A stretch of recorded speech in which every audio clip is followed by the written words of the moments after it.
Before we jump into today's episode, I want to talk to you about Giver for Connor. It's my latest fundraising campaign that I do through my Giver for Charity organization, and I'm raising money for a very special boy named Connor, who I met when he was just 8 years old. I met him at a wrestling show, and I recently reconnected with him and his family and was surprised to hear that he is a walking miracle. Connor was not supposed to live past the age of 18. And when I recently reconnected with him, I learned that he is now 22 years old. So he is literally a walking miracle. But when I met him when he was only 8, he had a lot of medical issues, and he still has those medical issues, as well as a number of growing medical concerns and hospital bills and medical bills that continue to just keep going up and up. So I decided that I wanted to do something for him and his family, and I've started a fundraiser to try to relieve some of that financial stress off of his family.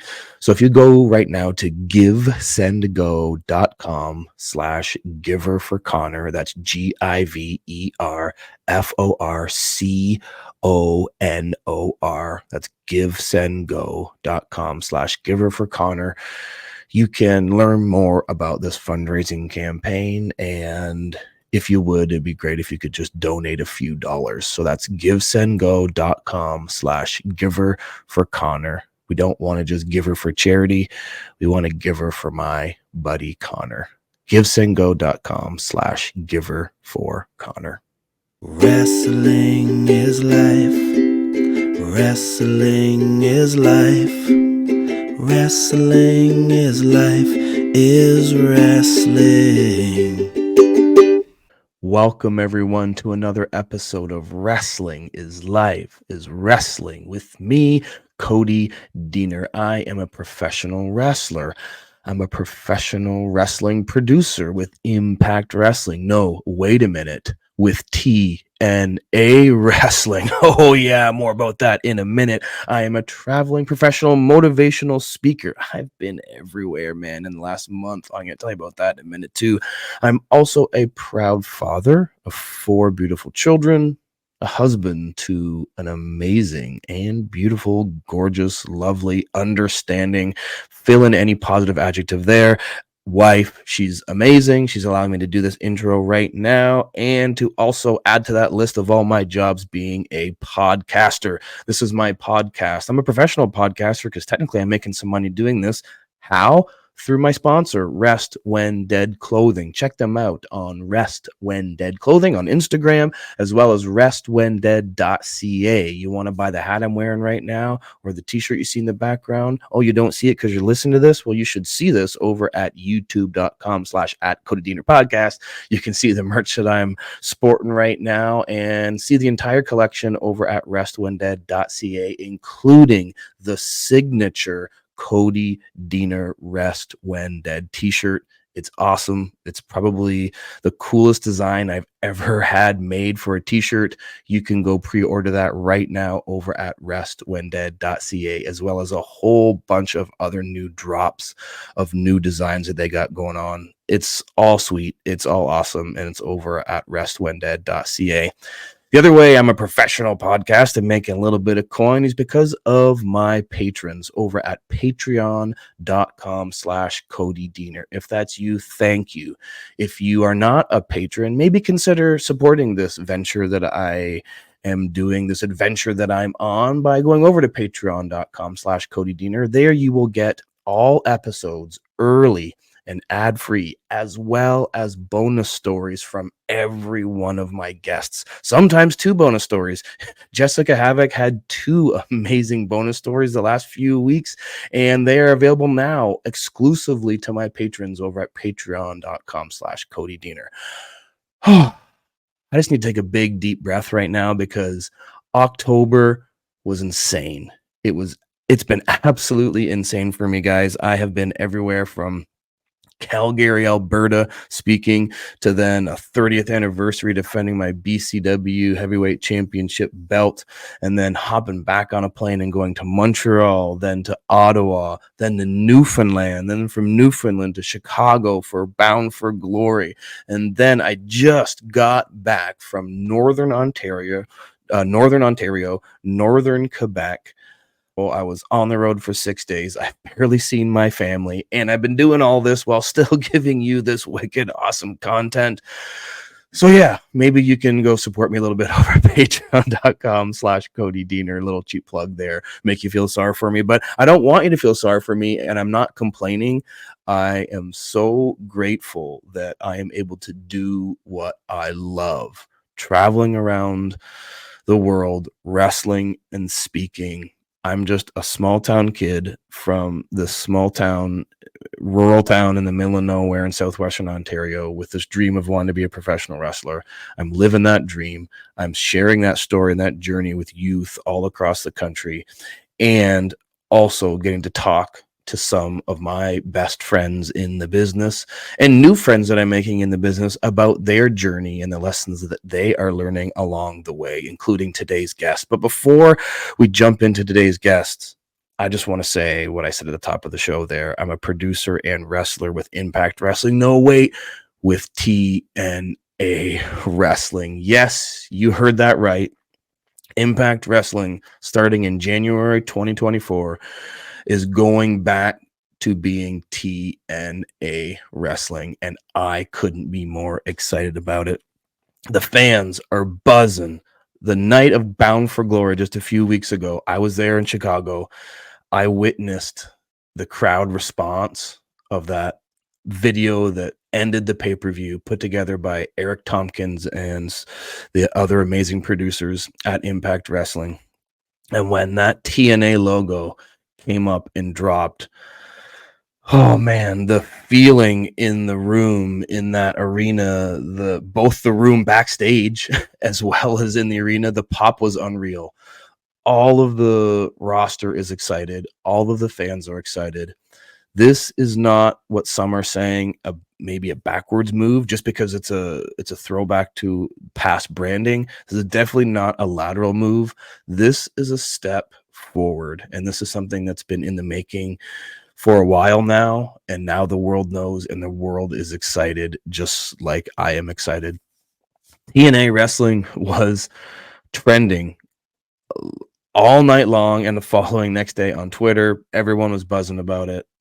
Go check it out. See the amazing things. If you did not give Impact Wrestling a chance the last number of years, we hope that you will give TNA Wrestling a chance in 2024, because I've been saying it with all the interviews I've been doing on this podcast.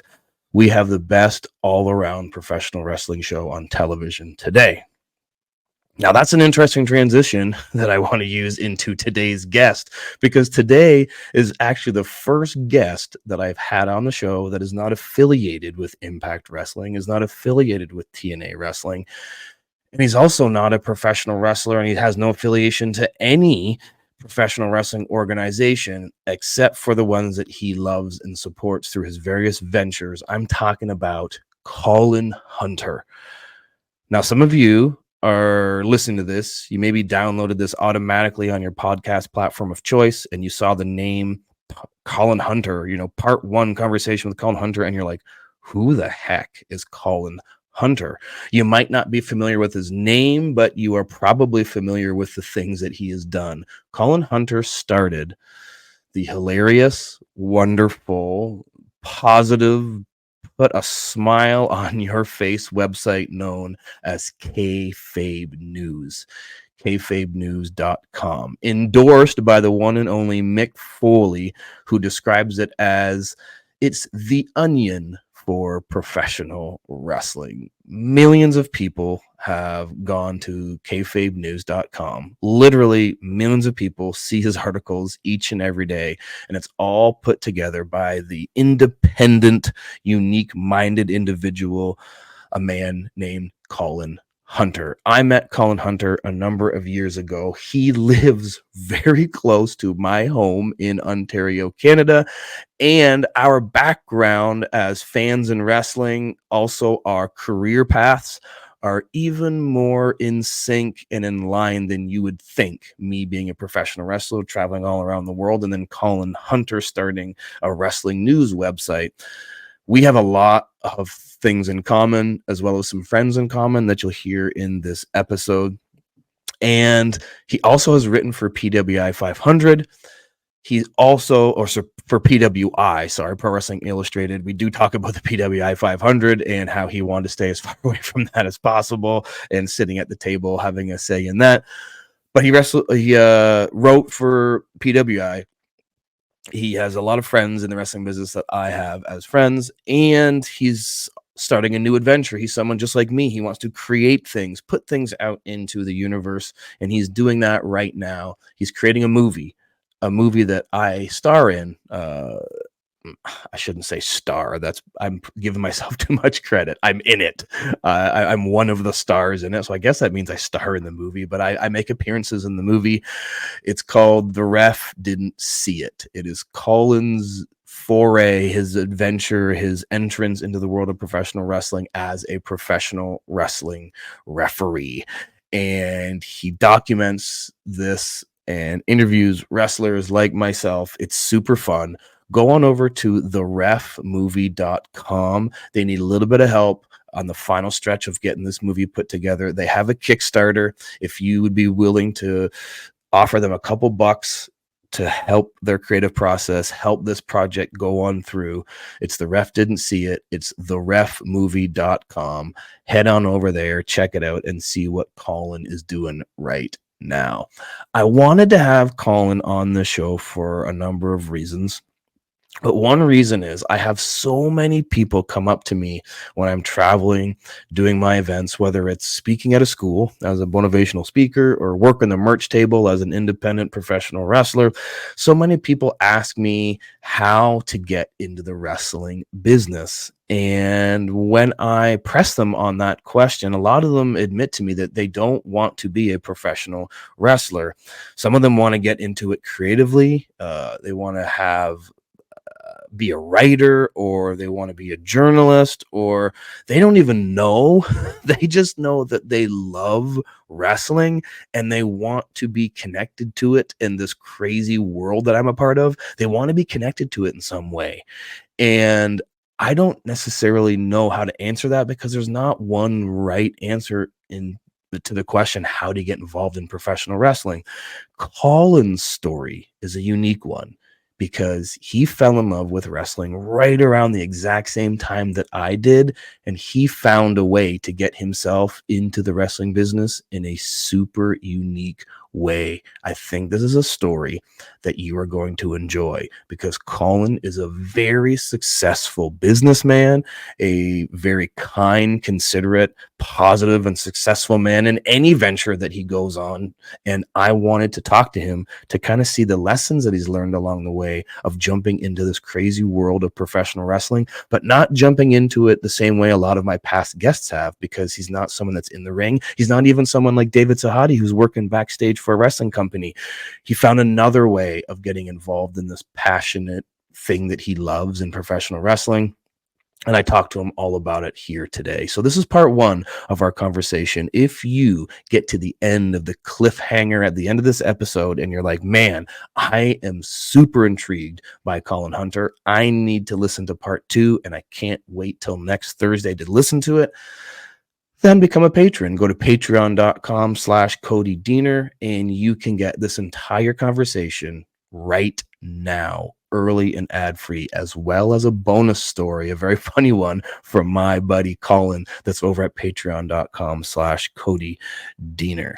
All right, without further ado, let's listen to this unique conversation that also happened at his house.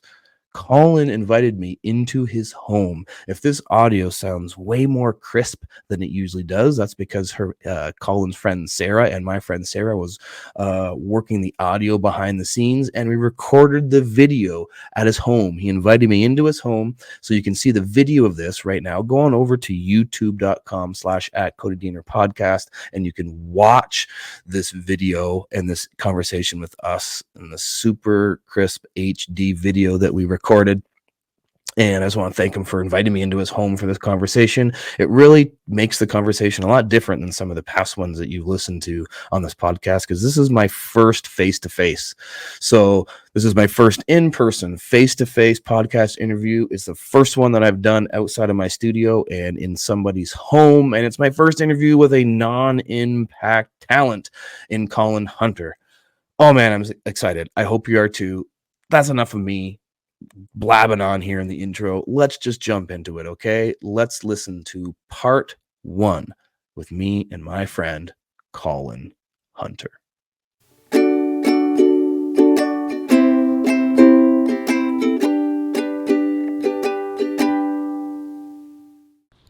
Are we good? We're rolling? This is happening? All right, this is happening. Welcome to my space. Yeah, man. This is I've moved up in the world in terms of tech, because the audio listeners can't picture where we are right now. So you have to go over to youtube.com/CodyDienerPodcast and see where we are right now. Where are we, Colin Hunter? We are at Kayfabe News World Headquarters. Ooh, yes. Angie, the Kayfabe canine, has come over for a pet right as we started recording. She's licking Diener's face here. Look at this. Yeah. Did you have peanut butter for breakfast? I didn't. I have 4 kids, so I have 4 kids. Sweat and tears and love all over me. So she's smelling the love of 4 children, I think. Yeah. Well, the Kayfabe canine will settle down. There she goes. So thanks for doing this. Thank you so much. There's many reasons why I wanted to have you on here and talk to you specifically. Hold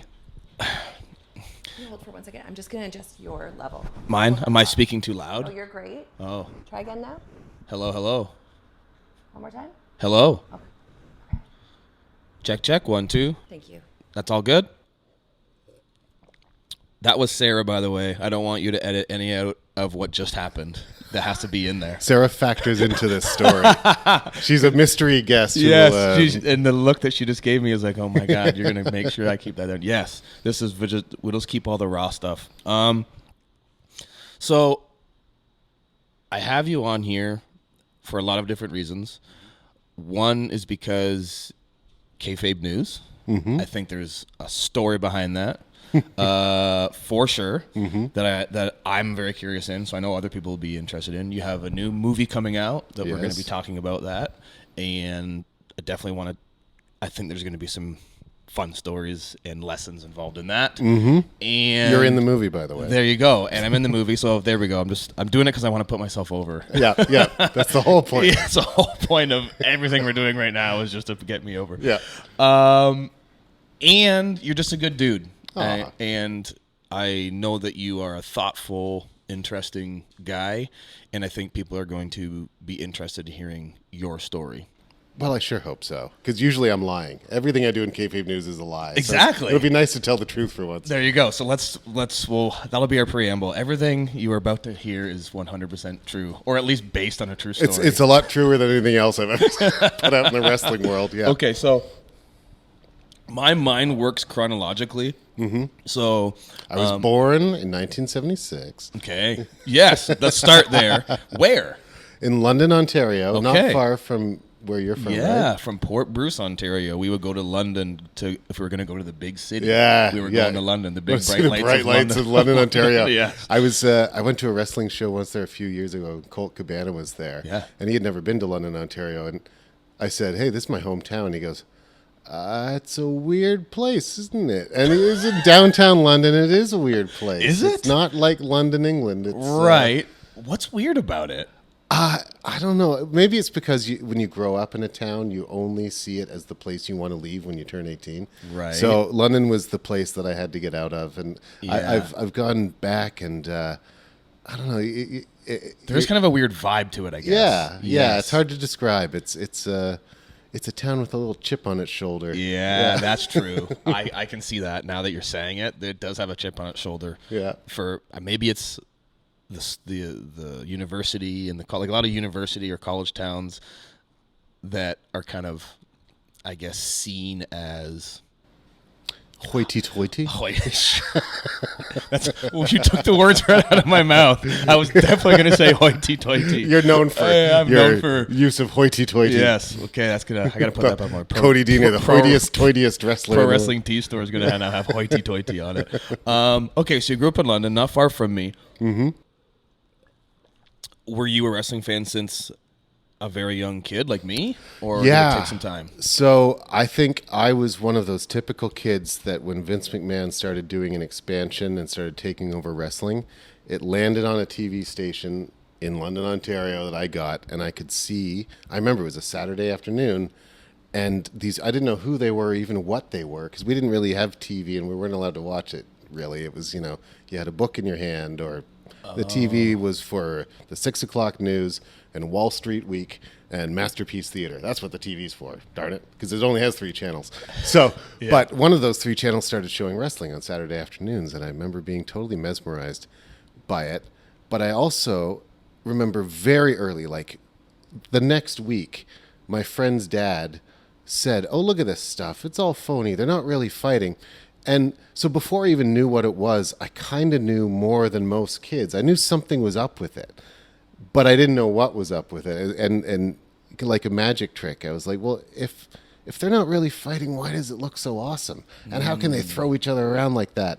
And so I was a fan from the first time I saw it, but I also didn't have that Tooth Fairy Santa Claus period where you think it's a completely legitimate sport. And maybe that's not totally common for people to... That's very unique. That's a very... Man, that's interesting. I wasn't expecting you to say that. And as you're talking, it's making me think of all these things, because I never had a Santa Claus moment where I was like, oh, that's fake. And I'm like, oh, man, really? And then I had like a traumatic experience. I never remember thinking it was real either. Yeah. I didn't have either. I just remember thinking it was awesome. Yeah, I remember I didn't care. Being fake or phony or whatever was irrelevant. Yes. It's like saying it's purple. I don't care if it's purple. Yeah. It's wrestling. That's what it is. Mm-hmm. It's its own thing, and it's not trying to be UFC. And when it does try to be UFC, it kind of fails. Absolutely. It looks silly. And the people, for whatever reason, maybe I've always thought about this.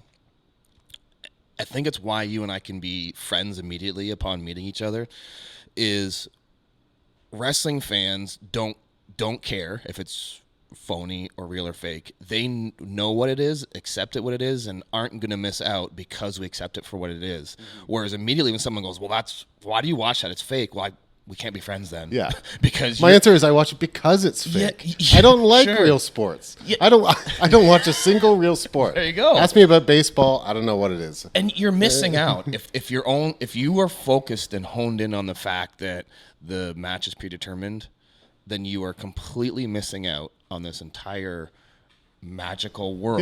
Yeah. You use that word magic. It is. It's like this. It's like magic. It's a magic trick. Yeah.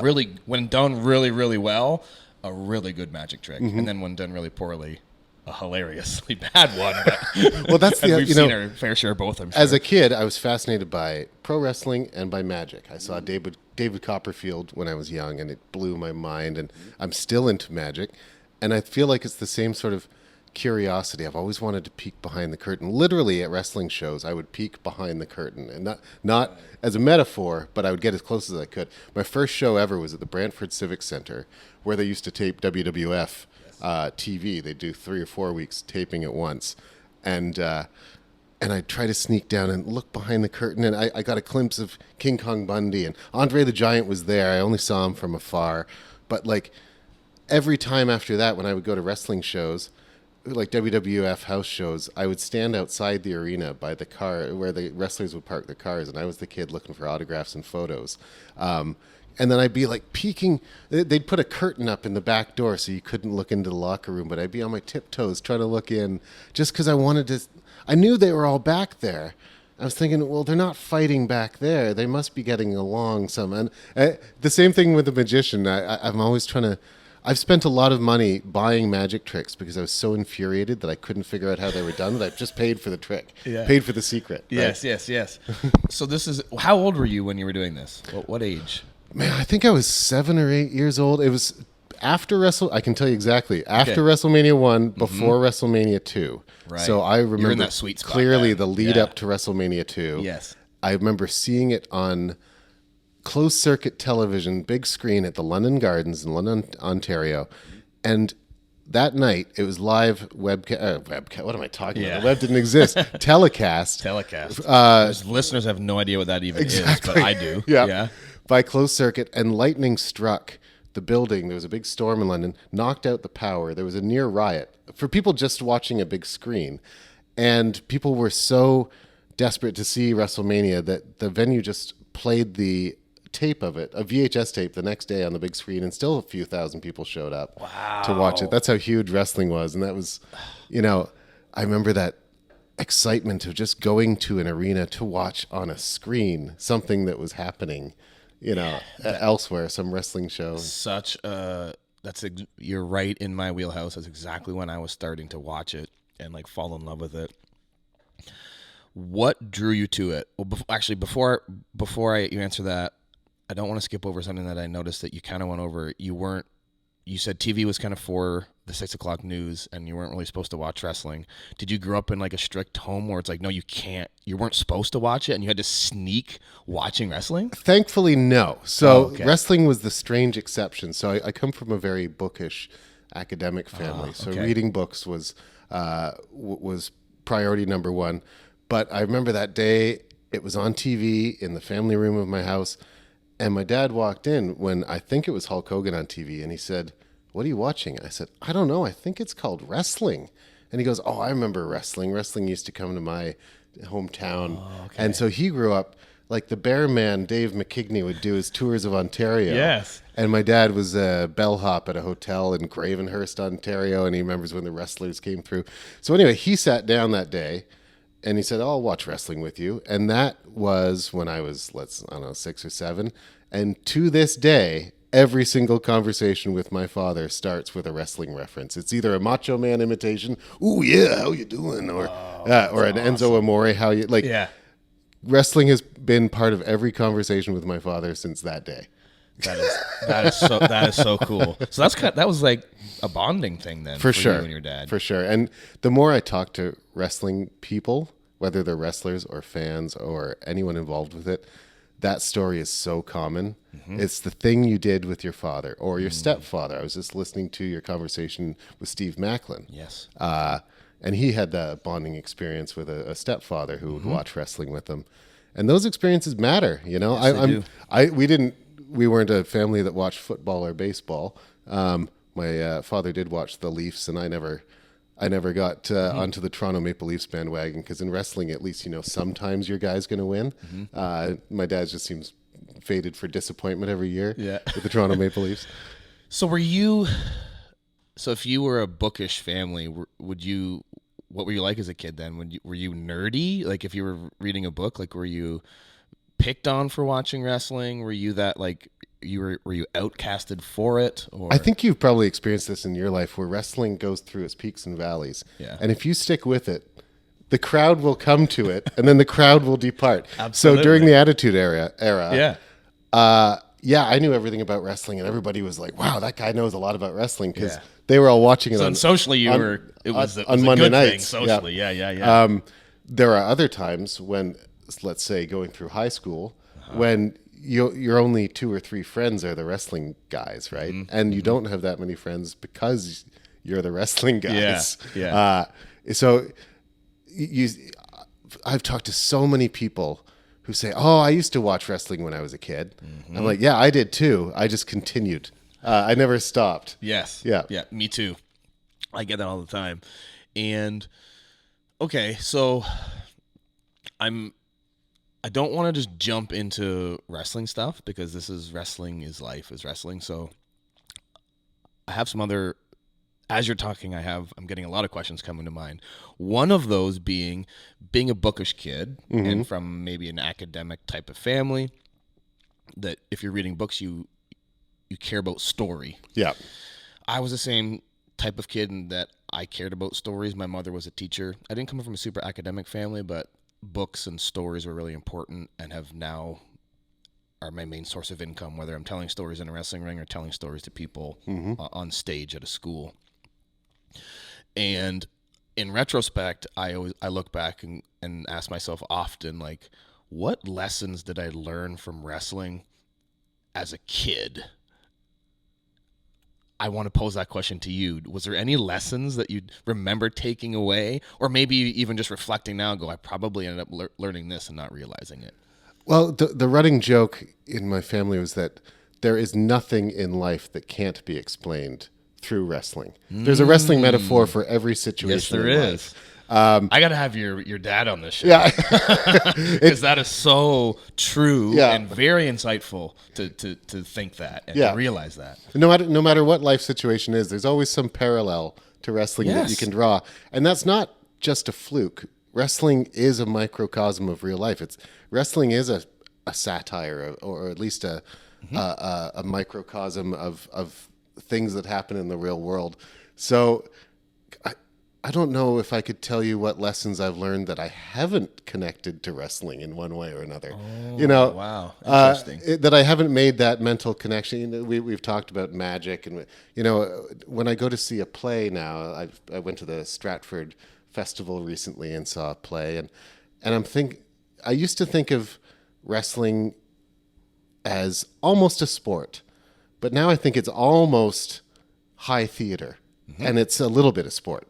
The sporting aspect is the athleticism, but I don't see a lot of difference between an indie wrestling show and an open mic improv night or a community theater play, where a bunch of people who are passionate about what they do, not going to make a lot of money, but they're going to put on a show for strangers. Ideally, nobody gets hurt and everyone leaves happy. Yeah. And it's I think it's like this beautiful. The more into it I get, the more beautiful it gets. I don't know if you get to a point where the longer you're in it, like, it starts to be a grind. Do you still see that? That's a good question. I have always had that appreciation for it because I've never been somebody that, like, when people learn I'm a wrestler and like, oh, you're into that fake phony stuff, and like I feel embarrassed by it. I've always been a champion for it and explained it to people that don't get it. Like, look, man, have you ever been to the theater? Yeah. Have you ever seen a movie? Yeah. You ever seen a comedian? Yeah. You ever been to a rock and roll show? Yeah. It's all of those things all at the same time. So it's my job as the performer is even harder than those things. For example, if you go to a theater, one, you're just a passive observer in the audience. You don't get to take part in the show. Yeah. Right? Whereas in wrestling, you are now involved in the event. That's the parallel to improv comedy that I see. Yes, it is. Yeah. But then the difference between the performer that's in the play is you're given a character, and most often the audience already knows that character. You already know who Hamlet is, right? So you're just kind of critiquing, oh, are they doing a good job of portraying what I think Hamlet is? Whereas these strangers come into a room. My favorite is when you go into these small towns in the middle of nowhere where they don't know anybody on the show. It's not like it's an event where, they're coming every month. Yeah. Every single performer is coming to the ring and has to introduce in maybe a 10-minute span. They have to know who you are, what you're all about, and then get them to boo or cheer or react and emotionally react in some way in a 10-minute span. Yeah. That is very, very difficult to do when you think about it in that way. Right? In the vaudeville era, if someone wasn't good at it, they'd get the hook and pull them off the stage by their neck, right? But a vaudeville show has those thrills and chills. And, yes. I'm going to tell you about my whole family here. My sister. Please do. This is what this is all about. My sister sister is never I'm glad you're comfortable telling me this. Yeah. She was never a wrestling fan, and because she's my older sister, I was so into it, she had to be so against it, right? I wanted to listen to the wrestling album in the car, and she wanted to listen to Billy Joel. But because I've been doing this movie project, and because we're siblings, she's been interested in my involvement in wrestling. And so I've got her to go to a couple of indie wrestling shows recently. Now, she's a high school drama teacher, and she went to a show a week or so ago, and she called me the next day with what she said was an epiphany because, well, first of all, she loved it. She thought she'd hate it because she's hated wrestling her whole life. But what she hated was that me and Dad dominated the TV. That was the problem. Is that, and we talked about wrestling all the time. But once she went and saw it with her own eyes, as a drama teacher, she's seeing essentially, young people putting on a play. You don't get a lot of rehearsal time. You don't get a whole lot of extra chances at it. You don't get any extra chances at it. And the show is what it is, whether it sucks or whether it's great. That's the piece of art that you create that evening. And so she was comparing it to when you go to the carnival and you go to a haunted house and you get that jolt of fear, but the fear is always followed by laughter and happiness. And so I was watching her face as a wrestler did a suicide dive over the top rope to the floor, and she didn't know it was coming, and she recoiled in fear, but then laughed because everything was okay. And it's that emotional ride. One thing I love about wrestling crowds is you never see like fights break out. You don't have wrestling hooligans. No, because no one's that much on the side of their team or the other. That tribalism isn't there. Everyone's there to see the show, not necessarily to cheer on their favorite and boo the hell out of that's part of it. Yeah, so it's interesting you say that because I've done a lot of matches where, and the wrestling fans know what I mean. I've done a babyface versus babyface match, right? Yeah. And those are typically the hardest ones to do because of what you said. Like the wrestling fans often aren't tribal, so sometimes the worst thing you can get as a performer is the fans are indifferent, right, and not making any noise. So it's really hard to get them to cheer for you. If like, oh wait, I want to cheer for you, but I also want to cheer for that guy. So what I do, and in that situation, is I try to create tribalism. Yeah. And it works, but it's almost done in a playful way. Yeah. In the sense that it'll be like, hey, I'll say to the crowd if I have a microphone and get a chance to do that, like I say to my opponent, like, it seems like the people here really like you, but my fans, they're louder than yours. Mm-hmm. And then there's a competition between the audience. Yeah. And then now we're off to the races and it's easy. Yeah. Right. So you create this, I don't want to say it's a false tribalism, but it's not the same as like a football match in England where there's literally fights constantly. Exactly. Yeah, weaponry. Yes, yeah, no, but it's like a playful, like, no, that is my guy, and I can be louder than you on the other side, and then that goes to what I was saying in the sense that they are part of the show. Yeah. I don't know of any other art form that's the same, other than, like you said, stand-up comedy. When you see those comedians that don't just have their set where they just go through their set, but they instead interact with the audience during it and never know what they're going to get. It's the only other art form that I know is similar. But while we're having that interaction, I also have to fall on my back, not die, and pick up the other guy and drop him and make sure he doesn't die. Yeah. So there's where the difference really takes a V Yeah. in terms of comedy. Well, so, I can tell you, the last time we saw each other in person was in Essex, Ontario, at the Essex Fun Fest, an outdoor carnival show. Mm-hmm. I love those shows, by the way. It's my bread and butter. I love it so much. Well, I can tell why, because you are the king of that ring. No wonder you were in the main event. You had a couple hundred kids eating out of the palm of your hand, just screaming your name, screaming for every move you made.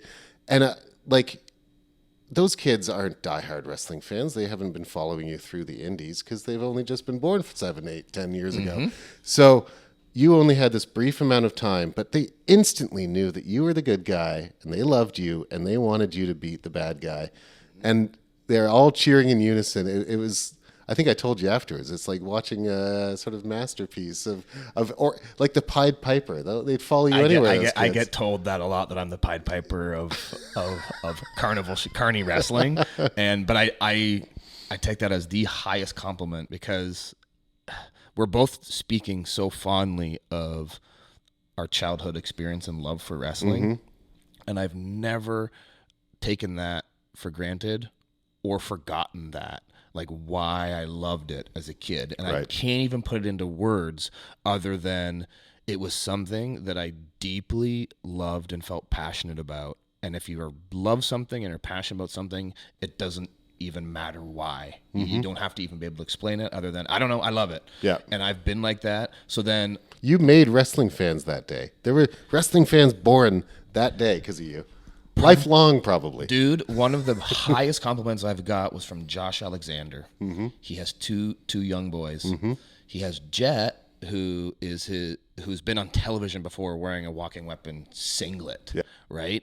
And then his other son doesn't care about wrestling. He's like, whatever. I don't. He's just never cared and had that connection.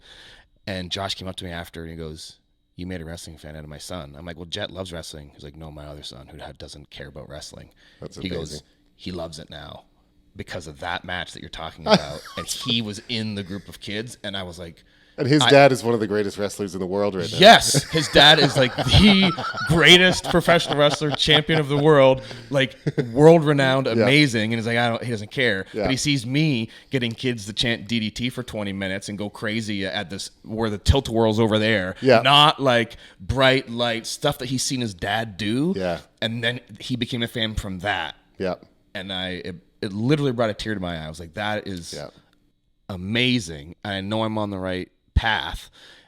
And that's why that thinking about wrestling is for those people. Yeah. You know, it's for everybody, but for me, there's a special place in my heart when I'm on a show where it's just for the kids. Yeah. Because that's when I fell in love with it and why I love it. We can tap into this special, magical thing that is like no other art form in the world.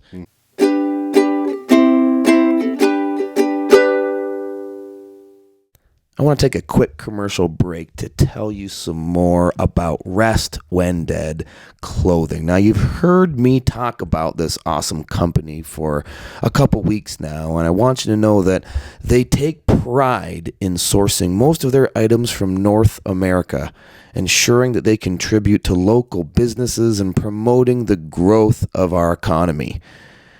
They're also proud to share that a majority of their profits are dedicated to various sponsorships and donations in the fitness industry all across North America. So by choosing Rest When Dead clothing, you're not only receiving exceptional products, but you're also actively supporting initiatives that promote health and wellness in our communities. Now, to tell you a little bit more about Rest When Dead are my daughter River and my son Abel. Time for them to take it away and tell you more. Do you work hard? Are you focused, determined, never say die type of person? Well, you need the right clothes to match that mindset. You need to check out Rest When Dead clothing. Rest When Dead is a fitness and lifestyle apparel for ones who never quit. They're a cutting-edge fitness apparel company that embodies the spirit of hard work and determination. With a strong focus on cool designs, high-quality materials, and exponential fit, Rest When Dead caters to individuals leading a demanding and active lifestyle. At Rest When Dead, they understand that those who embrace a rigorous daily routine require workout and lifestyle attire that reflects their unique personality. That's why their design team works tirelessly to create innovative and stylish designs that make a bold statement, setting you apart from the crowd. Rest When Dead is more than just a fitness apparel brand, it's a lifestyle. They create hard-working individuals who strive for greatness in all aspects of their lives. Their clothing is a symbol of dedication, perseverance, and the pursuit of excellence. So, whether you're hitting the gym, Going for a run? or simply embracing your hardworking lifestyle, Rest When Dead is here to provide you with the highest quality, stylish, and comfortable apparel that embodies this essence. It's time to tell the world you will Rest When Dead.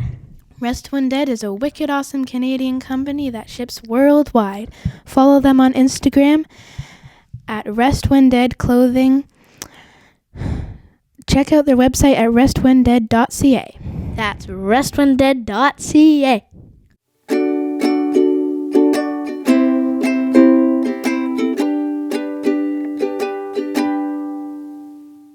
And you can teach kids lessons. That's another thing. Like, I'm conscious of that too. Like, I don't want the kids to go away thinking, well, you just solve your problem by DDTing the dude. Right. Right? Like, I don't want to necessarily teach them that lesson, but I do want to teach them the lesson of that guy who's taking the shortcuts and is the bully and he's cheating. He's not going to win in the end. right? So, and I try to do it if I'm also conscious of, we're getting deep here in the weeds, but this is fine. I wasn't expecting this. We're getting deep into the weeds of the psychology of a wrestling show. But if we're not gonna come back to that small town for like another year, we have to wrap up those lessons in that event. Yep. Right. So other events where it might be, the heel might go over for months and months and months, and then finally I get to DDT the guy and get my comeuppance. I've done plenty of those. But if we're doing it on an event where we're only there for, they are not coming back for the next year, those kids might not be coming back next year. So I want them to leave learning that lesson now. Yeah. Right. So that plays part into, You've got to write a short story instead of a novel. yes, exactly. We're doing a novella here maybe, and we got to figure it out by the end. So you're watching wrestling, you're in high school, you're still following the Attitude Era. You're an educated man. Did you go to university, college? What did you do I did. for your education? I have an undergraduate degree in the highly employable field of philosophy and English literature. So I did Can that. I stop you for a second? Yeah, you want to ask how much money I'm making? No, None. I want to. Zero. This is another reason why I think me and you get along so well. We've been friends since we first met. Is I also have a degree in English language and literature, Amazing. and I almost got a degree in philosophy. I went to the University of Waterloo for my undergrad for my first year, and I took philosophy, and the philosophy professor was like, on my first essay, I remember his comment was, you should consider getting your undergrad in philosophy. I was like, wow. And then I thought about it and go, wait, I can't get paid to sit on a park bench and philosophize. So to me, the next best thing where I could still apply the ideas of philosophy was just through literature. Yeah. So I got my undergrad in English language literature. That's funny. I majored in philosophy. My minor was in English literature because I thought, well, if neither of these things are going to get me a job, I might as well just major in whatever feels right and just get the degree knowing I'd have to get something else. Yes. So I got the degree. The employers amazingly, they weren't banging down my door to hire me at the philosophy factory for 7 figures. Yeah. So I went off to Japan. I taught English in Japan for 2 years. Yes. Which is what undergraduates who graduate with a useless degree do. I won't say useless. It's been very useful, philosophy. I believe that everybody should have to study philosophy. And if they go to university, there should be a required class. It's very useful in life, in how you think. Yeah. Not useful in getting a job. But it's good critical, enough to... critical thinking skills, Yep. problem solving. That's all. Yep. Philosophy. Yep. A lot of that is. It has come in handy, just understanding how to parse out arguments and understand where the flaw is in logic. And Yeah. but yeah, I did 2 years in Japan, and then trying to find a real career. I came back from Japan and went to Ryerson for journalism school. Okay. So I did a year of journalism school, and I ended up getting an internship at a newspaper in Kitchener-Waterloo, The Record, and did that internship turned into like 8 years of being a reporter. And it was during being a reporter, so I was still a wrestling fan. Remember, I'm a wrestling fan through all this. So every career I've had, when I was in Japan, I would find the wrestling shows and go to them. I was going to ask you that. Yeah. I was making a little note going, I got to make sure I asked him if he went to some shows I did in go Japan. to some shows in Japan. Yeah. Sweet. Yeah. I didn't see any of the giant Tokyo Dome ones, but I okay. would see when they would tour and they would come up to my, nowhere. Better. Yeah. Like little like village towns Yeah, or yeah. something. And Sweet. so I'd be at a show with 500 people, or sometimes even 200. Yeah. But Noah and Michinoku Pro and a few that's others. cool. So you got to see FMW, I firsthand saw. like the house show loop of Yeah. those companies. That's Yeah. cool. And what year would that have been? 99 to 2001. Really? Okay. Yeah. That's that's cool. Yeah, it was super fun. Yeah. Did you peek behind the curtain at those shows? I did not. Japan is such a rule-oriented society that I didn't want to get removed from the country. Right. Okay. Good call. Yeah, but so I started working at a newspaper, and I boondoggled my way into an assignment where I went down to Florida to interview Christian Cage, born in Kitchener, and Showtime Eric Young, who trained in Cambridge. I was like, well, those are local to the newspaper. So I convinced them to send me down to Impact. I didn't know any of this. To the Impact This is Zone, amazing. to Okay. Orlando. Yeah. The night that Christian won the belt from Jeff Jarrett. I didn't know that was going to happen that night. Of course, they're not going to tell me, but Yeah. it was great for my story. And that night I bumped into Dan Murphy, a Pro Wrestling Illustrated writer. A And, friend of mine as well. Awesome guy. Great guy. Yes. And, oh no, sorry, I didn't bump into Dan. I bumped into one of the all-nighters. Oh, Joey? Joey or and Pat. Pat. Yeah. Also two friends of mine. Yeah, so I think it was Pat. And he said, you should talk to Dan Murphy. You're a writer. Oh, okay. You should write for PWI too. So he put me in touch with Stu Sachs, the editor of PWI. And I started writing for those magazines. I got to write for the After magazines, which was a full circle moment because you probably remember we got WWF television, but if you wanted to know anything else, you had to go to the convenience store and find PWI. You did. And thumb through it to see Abdullah the Butcher and Ric Flair and whoever else. And otherwise, you have no idea who they are. I remember I didn't know until after. I didn't even learn about WCW until after Ric Flair was in WWF, and he shows up, and like everyone's treating him like a big deal. Yeah. I'm like, what? Who is this guy? Why is he a big deal? Like, he has a really nice robe, but then he takes off the robe, and he's not wearing like sparkly stuff and super colorful stuff. He's just a bleach blonde hair guy. Like, what's going on here? Yeah. And then you get the mag and go, oh, okay. And then you start to learn. It was a whole other world. Yeah. You realize that wrestling is more than just what's on TV. I want to stop here because this is Wrestling is Life is Wrestling, and I think there's a lesson in what you just said. So you loved wrestling as a kid. You get a job working for a paper, and then you finagle. Is that, I don't know if, is that the word you used? Oh, yeah. I You finagled a boondoggle. That's the official there you term. go. A hoity-toity finagled boondoggle. To get yourself down to Florida. So were you intentionally thinking to yourself, I want to be involved in wrestling in some capacity, and that's why? Or like, this is just going to be a No, cool I want to get trip backstage just at TNA Wrestling. That's all you're thinking. You're not thinking, I want to work in wrestling in some capacity. No, not at the time, and I didn't even think it would be an option to, like, writing for Pro Wrestling Illustrated seemed like a completely impossible. That's something somebody else does until someone offered, and then it's suddenly, oh, that's something I do now, and and you just kind of have to put yourself out there and make yourself available to those kind of things, make yourself open. So that's the lesson. That's kind of what I want to see where your mindset was, because I think a lot of people, one of the reasons I wanted to ask and bring you on to this show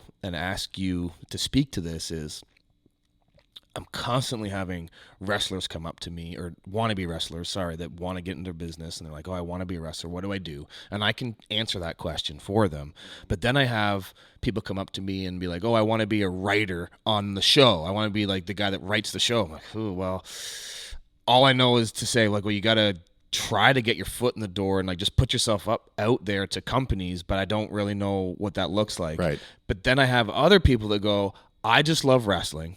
I've always been a fan. I'm not going to be able to get in the ring, but I want to be involved in it in some capacity. Yeah. What do I do? Yeah. And you're a person who's done that. Mm-hmm. And you don't have a secret formula of the step-by-step process. You literally just said you got to put yourself out there and be willing to put yourself in a position for that thing to happen to you. Yeah. And that's it. Exactly. Right? I was open to the idea of writing for PWI. It hadn't really occurred to me. And then I did that for a number of years, and it was so fun to like go to this convenience store and pull out the magazine. You've probably done this when you've been in magazines. Yes, and, I have. And look for yourself, and to see my byline in there with some of them that are fictional. Yeah. Some of those writers don't exist, and there's my byline in there with the rest of them. And then it was the same sort of thing when it came time to do Kayfabe News. I had this experience in journalism and in writing for the After mags, which, believe it or not, I was talking to Stu Sachs, the editor, on the phone for the first time, and he said, I want you to do a story about the Dudley Boys, and he gave me the angle. I forget what the angle was there. Will Bubba and Devon ever reunite with Spike or something like that? Yes. And I said, sure, I'll do that story. Should I call up the Dudley Boys and do an interview? And Stu was like, I got to tell you something about these magazines. And I didn't know. I had a hunch as a kid. I was like, that doesn't read like something Kamala would say. Right, whatever. yeah. But there's people listening to this right now. They're going, wait a minute. I had to be Those are fictional stories. I had to be smartened up. Yeah.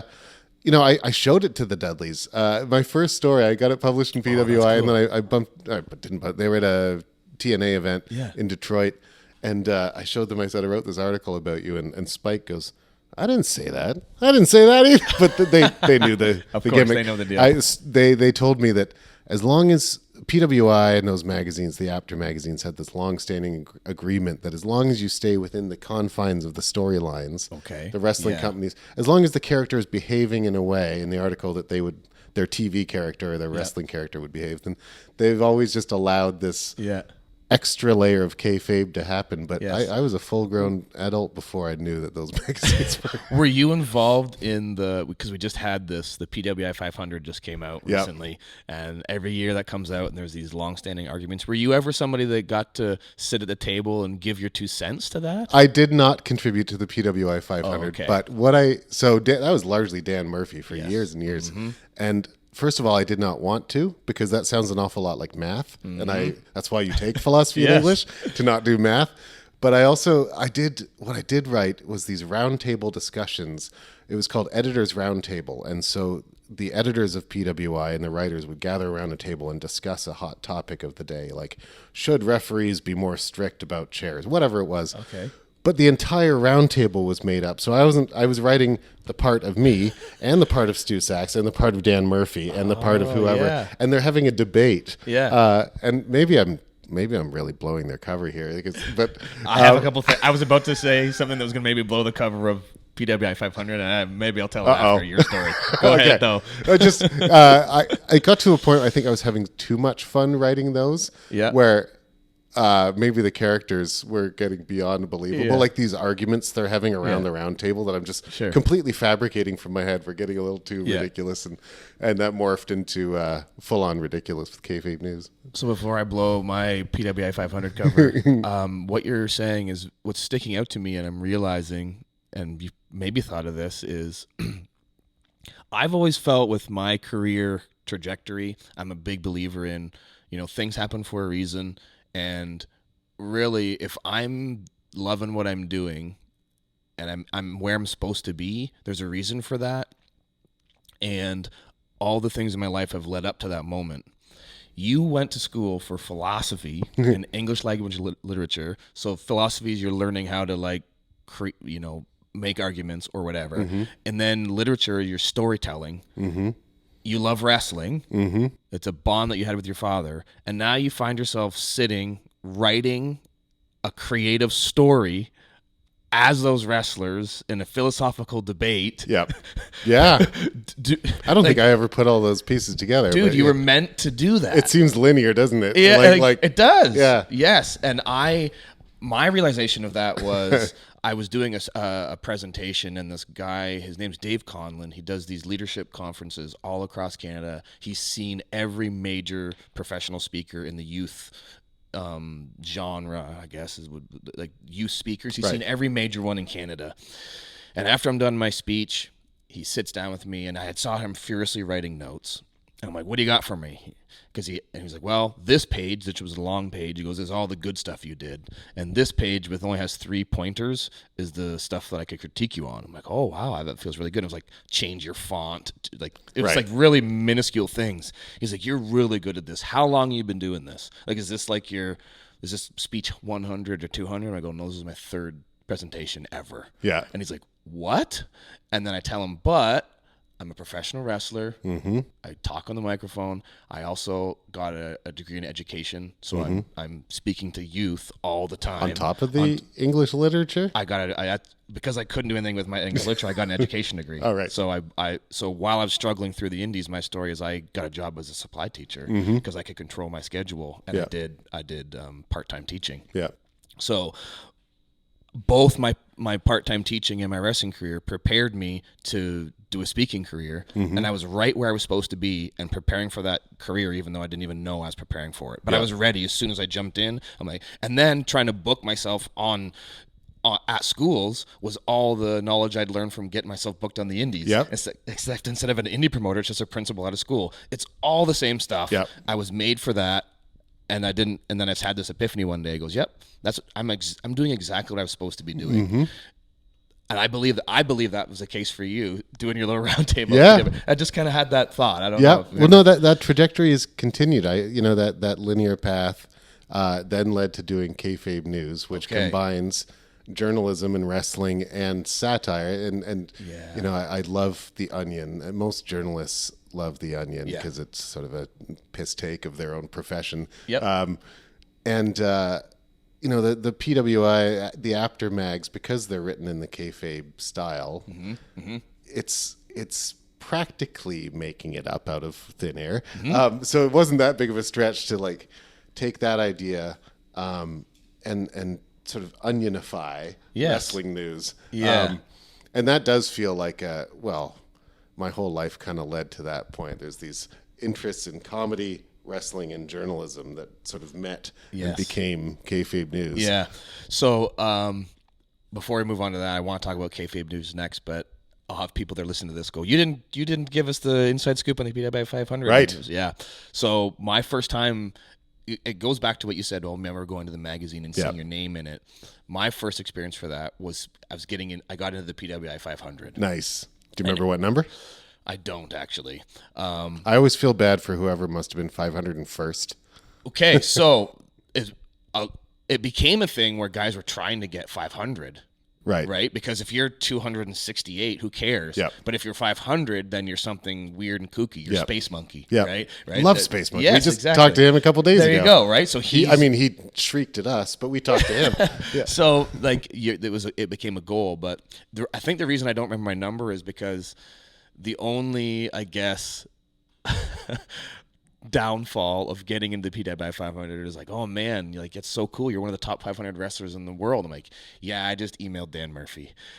Yeah. And they're like, what? I'm like, well, the only reason Dan Murphy knew who I was, well, one, I had done some indie shows in New York area, but then he's like, yeah, shoot me an email with some of your stats and stuff. Yeah. So I did, and because he just got my information, he could place me in the PWI 500. That's not the only reason you're in the PW. You're Cody Diener. That's why you're in the PW 500. But now it is. Right. But before, like this is way back when I was like I was struggling on the indies and no one knew who I was. Like now, the first, like I realized, oh, if I just email in my stuff each year, I'll get into it. And then the first time that it was like I could actually go, okay, now I'm officially in it was I'm not giving the magazine my information. I'm just now an actual entity in the wrestling business, and they are placing me literally in that list. Did that feel like you had made it? Kind of. Like, it's weird. Honestly, this might sound cheesy or something, but I don't put being on the PWI 500 and being in a magazine any higher than getting those 200 kids to scream at that. Nor should show. you. I think what you do live is what matters. Yeah. What you do in a magazine, that's celebrating what you do live. Like if you couldn't get those 200 kids to go crazy at the Essex Fall Fair, then you wouldn't qualify for the PWI. Right. Yeah, I think that's so true. There's a lesson in there. I don't know what the actual lesson is. I can't maybe put into words, but I think there's a lesson there. Sometimes you have to sell yourself to Dan Murphy or the Dan Murphys of this world. Yes. And sometimes do it enough and they'll notice you. Yes, for sure. But then also putting your appreciation, gratitude in the right place. Yeah. And what really matters. Yeah. Because to me, I mean, the PWI 500 or any magazine I've been in, or when I get a plaque for something, I've been in a couple like Hall of Fames or for some local companies, which is, I very much appreciate that because I realize what it is. It's like they want to show their appreciation for you. So I don't want to downplay what that is, but that plaque is just, we'll sit in a box and collect dust when I'm gone. Yeah. But that feeling that I was able to give that kid that maybe changed their, honestly, it sounds like hyperbole, but it could change their life. Yep. And I've had these instances where I've met kids. It makes me feel so old, but there's a couple indie guys that are wrestling right now on the Ontario indie scene that I went to their birthday party when they were a kid. Yeah. One in particular, his name's Brickhouse, and he's wrestling now on the indies. He's an awesome dude, but I went to his 12th birthday party as a surprise and played video games with him and his friends. Yeah. So I know there's a part of me that is a reason why he's taking that trajectory in his life now. And you must bump into people, you must bump into wrestlers in your day-to-day life where you're like, oh, I watched you. And yeah. And I feel old when I get those people that come up to me, but I also realize like how special that is. Mm-hmm. Like I said, I don't take that lightly or for granted. I have literally made people make decisions in their lives based on them meeting me or seeing me. Yeah. It's really, really cool. I think that's really special. It means more to me than a plaque or mention in a magazine. You know who was my favorite wrestler for a number of years? You'd never guess. It was Terry Taylor. The Red Rooster, Terry Taylor. And you know why? It's because he was the one who was nice to me when I was waiting for an autograph outside the arena, and he took the time, and he chatted with me and took a photo. I was like, Terry Taylor's a nice guy. Yep. And I was a big fan after that. I made a sign next time that said Terry Taylor Fan Club. And he's like, what is with that kid? I'm going to use this as a slick transition into Kayfabe news because it relates to Kayfabe in that I really changed how I was able to affect the fans earlier in my career when I decided to ignore kayfabe. I grew up, I started in 2000, so there was still like that, there's still this mentality of like, you have to be the character that you are in the ring, outside the ring for these fans, whether it's at the merchandise table or when you go to leave the venue. So if you're a heel on the show, if a kid asks you for an autograph, you say screw off to the kid because you're a heel and you got to maintain the magic for them. And that never sat right with me. Even if I was being the heel, I was always like, well, I want to be the heel that they have fun booing. And then afterwards, if somebody comes up to me and wants an autograph, definitely a kid, I don't want to be that guy that like, no, I'll get you next time, kid. Because I've heard these stories from wrestlers now. And I remember very clearly the wrestlers who weren't nice to me. Yes. And I didn't know that they were kayfabing me. I just thought they were jerks. Right. I was like, what? That's the thing. Why are you kayfabe? We're in the parking lot. Nobody's looking. Be nice to me. I only ever yelled at a kid outside the ring if they continued the act. So it'll still happen to this day if I'm a heel and I'm at a merchandise table and the kid comes up and goes, "You're a chicken, you ran away," and then I go, "Oh yeah," and I continue the act because the kid's doing it, and there's like this look on their face so I can tell they're having fun. So I'm like, well, I'm going to give this kid a fun moment. It's not about maintaining the kayfabe per se. So I love to hear that about Terry Taylor. He was your favorite because he gave me the time of day. Gave me the time That's of all day. it was. And it didn't cost anything. Doesn't cost anything to be kind, and kindness is cool whether you're a heel or a babyface. Speaking of that, your name actually came up about a week ago as someone who had a great way to help the heels at the merchandise table. Tell me if this is true, that you would take the glossy 8x10 of the heels and rip them up in the ring and encourage people to go and buy that heels 8x10 so they can rip it up too. Yes. That's ingenious. Yes. So this is so there's lots of different tricks that I've learned over the years, but one of the things is you want to figure out a way. We're in a business, so we're trying to make money. So one of the things was, if you're a babyface, even on these indie shows, especially the ones where you're in the middle of nowhere, it sucks when you're a heel because they will go to the hero and buy their stuff first, right? So if I was the heel, or I was wrestling a friend of mine who was the heel, it's like, okay, I want to spread the love here because I'm making a lot as a babyface. Like, we're gonna figure out a way for the heel to make money. So that was the trick. It's like, okay, you go to the ring, you sacrifice an 8x10 to rip it up, and then that heel just goes crazy. And then you're like, okay, everybody, he's got more of these at the table, and then we'll rip him up. I've also even taken it a step further before where I will bring an 8x10 and say, I got these printed, and I'll put them at my table, and then I'll tell the kids, come to my table, and then we can draw a mustache on it, and then we'll rip it up on their way to the ring, and then we sell all that heels 8x10s. Amazing. Yeah, so that's so good. It's a nice little trick. I have another. I'll tell you off air my other trick that I have when I'm a heel and how to sell some T-shirts, but. Well, kayfabe for now. Okay, there's my transition. So kayfabe news. How does this start? Where does the idea come from?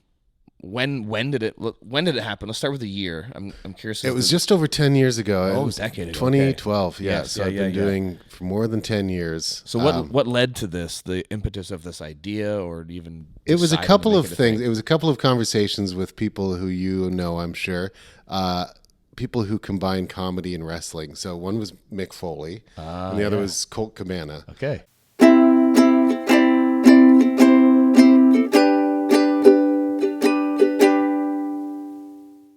We are going to end it there for another episode of Wrestling is Life is Wrestling with Cody Diener and my friend Colin Hunter. That's the end of part 1.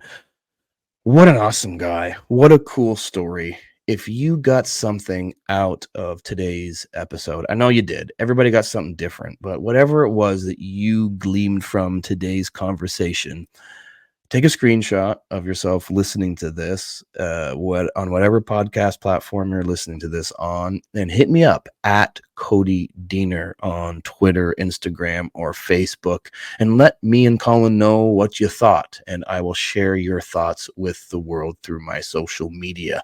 If you are watching this on YouTube, leave a comment. If not, go check it out. Check out the video over at youtube.com/@CodyDienerPodcast.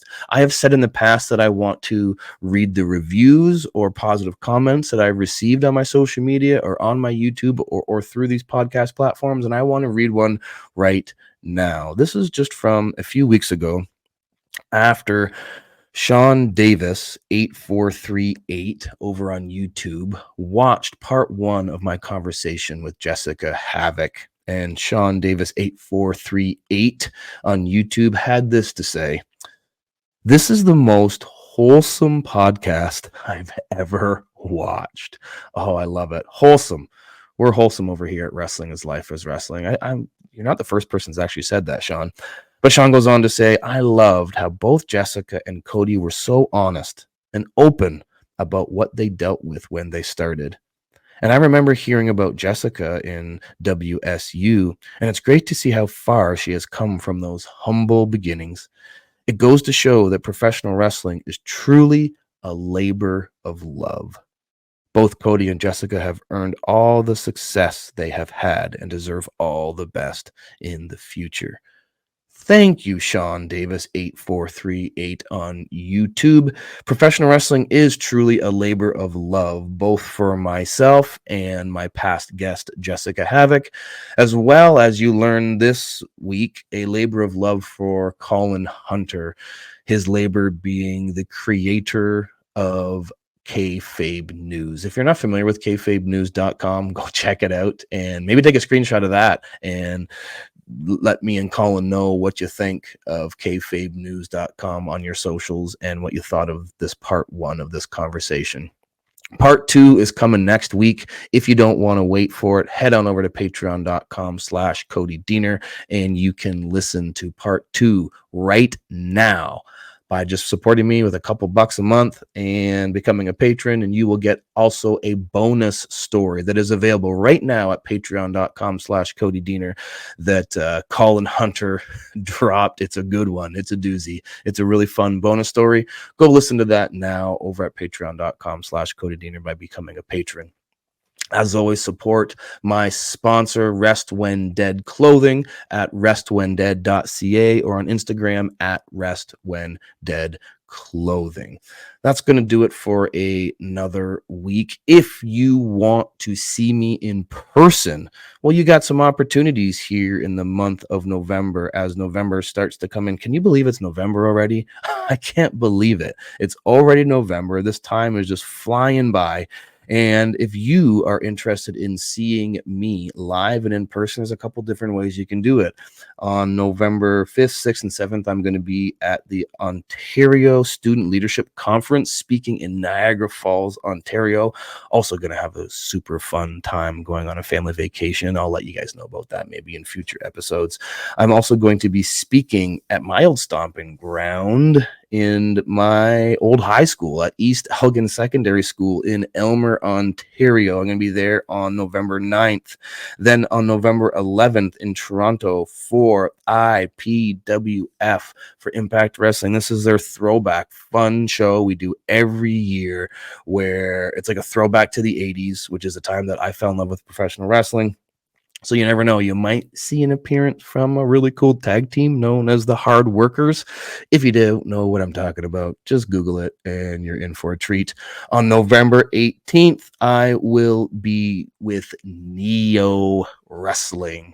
That's goneopro.ca. You're going to see Sean Spears as well as some other wicked awesome guests for Neo. That's in Niagara Falls. That's Neo Wrestling. Go check them out at Go Neo Pro. That's just a few of the spots you can check me out in the month of November, but I'm going to keep cranking out this wicked awesome content, including next week's part 2 with my buddy Colin Hunter from Kayfabe News. I'm looking forward to next week. I know you are too. So we'll see you back next week for part 2 with my buddy Colin Hunter for Wrestling is Life is Wrestling with me, Cody Diener. Wrestling is life. Wrestling is life. Wrestling is life is wrestling.